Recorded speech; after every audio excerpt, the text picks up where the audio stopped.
Alors les amis, j'espère que vous allez bien.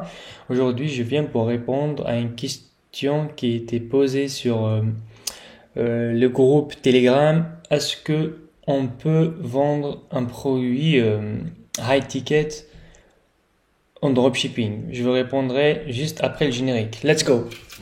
Donc voilà les amis, bienvenue sur cette nouvelle vidéo encore une fois. Du coup, je vais répondre, je pense, à Raphaël qui m'a posé la question, est-ce qu'on peut encore vendre les produits high ticket en dropshipping et comment les faire? Tout d'abord, juste un instant, et là, voilà, super.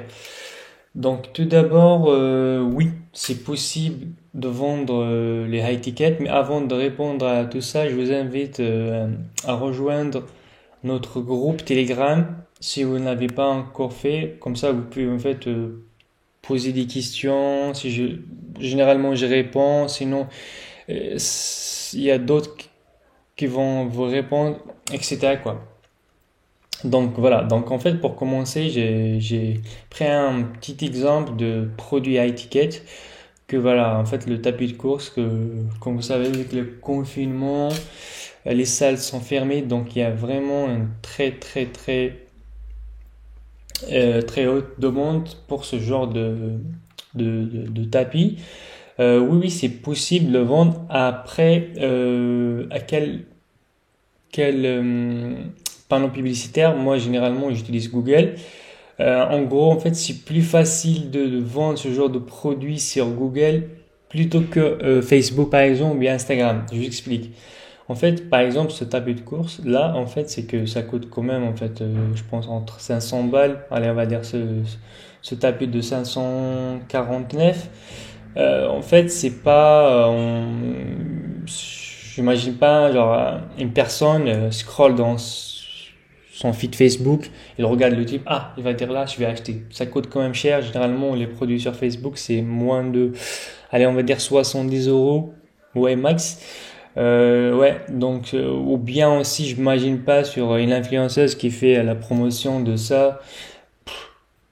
Quelqu'un va juste, c'est pas en fait impulsif, c'est pas instantané, ça demande à réfléchir, ou bien c'est généralement qu'on a vraiment besoin, on cherche ça, pardon.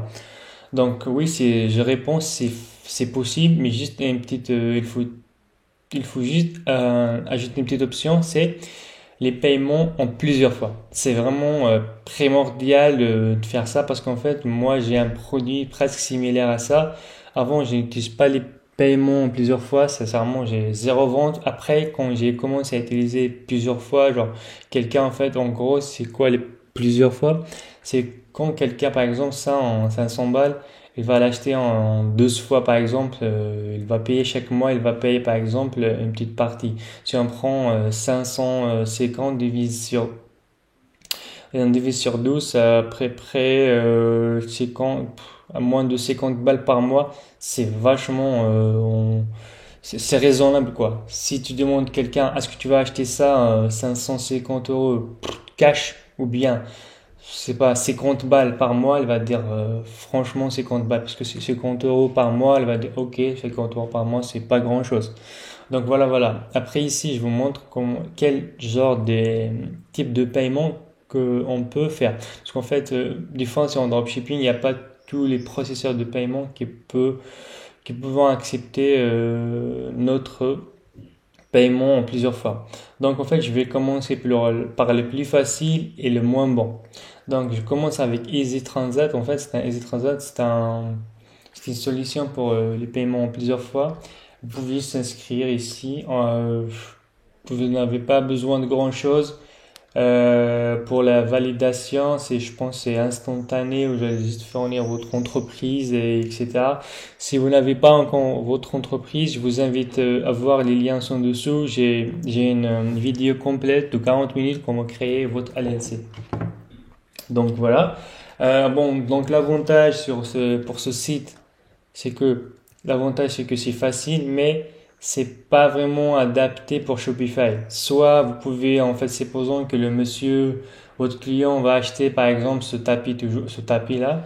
Donc, soit vous devez intégrer comment dirais-je, un lien, ok, sur votre page produit avec, en fait, c'est manuel, ou bien vous devez genre envoyer par mail le lien pour faire en fait le paiement plusieurs fois.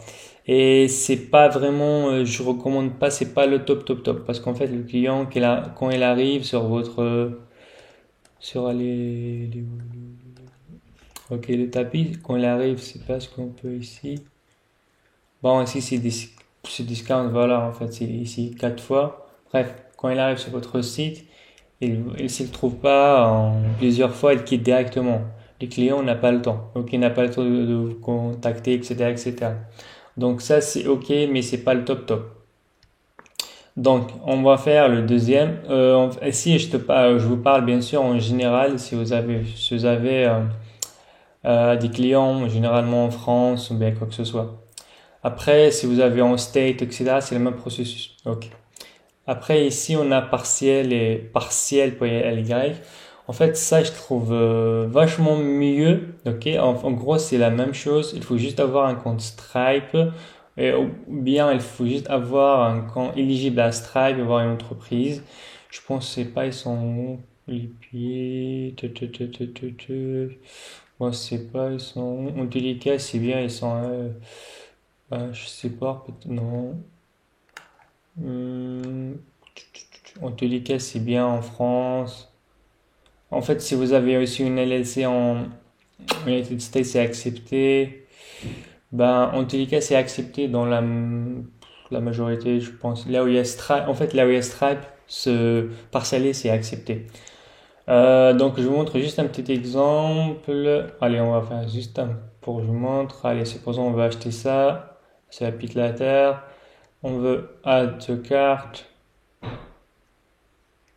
Et on va aller sur la carte et boum, voilà, c'est paiement plein wheel, voilà. Donc on peut choisir ça si on veut faire. Voilà, on va créer un compte vite fait, tan, voilà. En fait, voilà, c'est vraiment, je trouve, très correct. L'avantage, c'est que, l'avantage, c'est quoi? L'avantage, c'est que c'est vraiment clean, c'est vraiment rapide pour l'inscription, il n'y a pas de Blin, en tous les cas, je l'ai déjà utilisé, je le trouve sympa, leur service client, c'est vraiment rapide, etc. L'inconvénient, c'est quoi? L'inconvénient, c'est que le client ne va pas aller jusqu'au bout, tu vois, vous voyez. Généralement, il y a d'autres checkouts, supposons, voilà. Voilà. Ici, le client, normalement, bon, si on va remplir tout ça, normalement, à la fin, le client va devoir, allez, on va montrer ensemble, juste vite fait.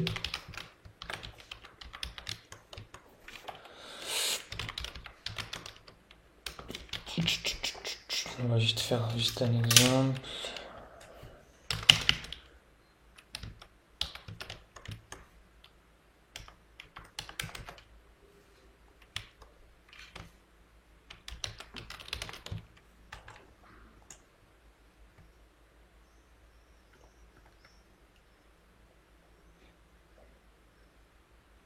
Et voilà.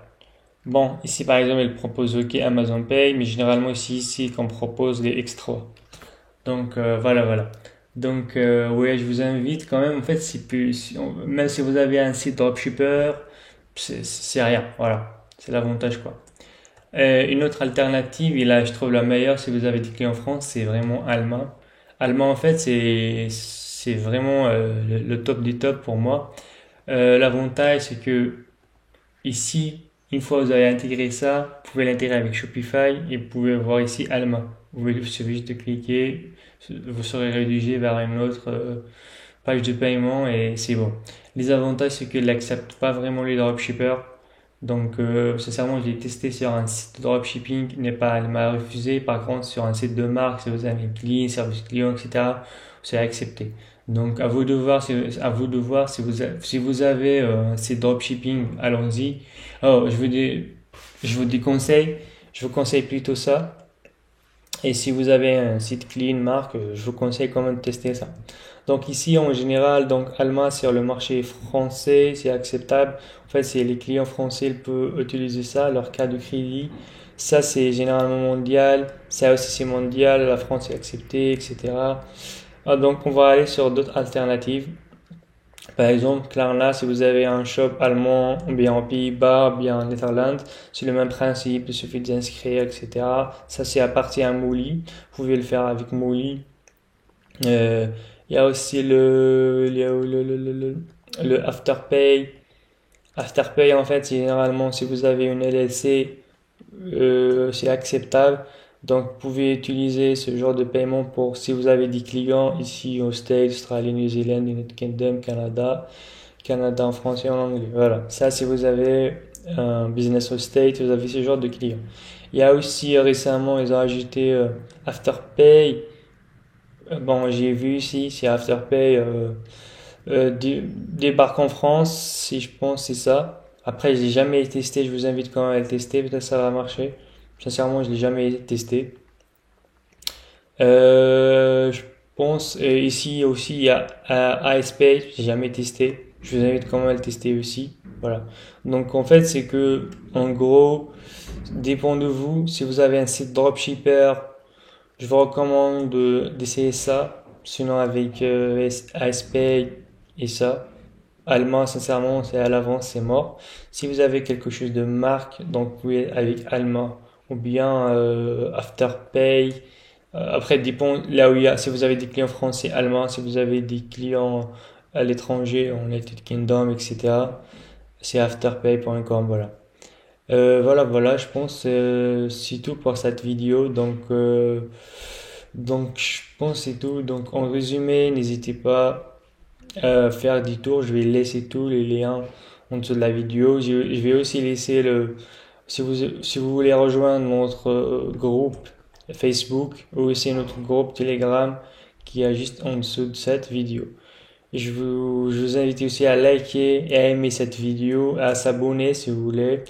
Et je vous invite aussi à poser des questions, des problèmes que si je pouvais vous répondre. Dans cela, je vous dis à la semaine prochaine. Ciao, ciao.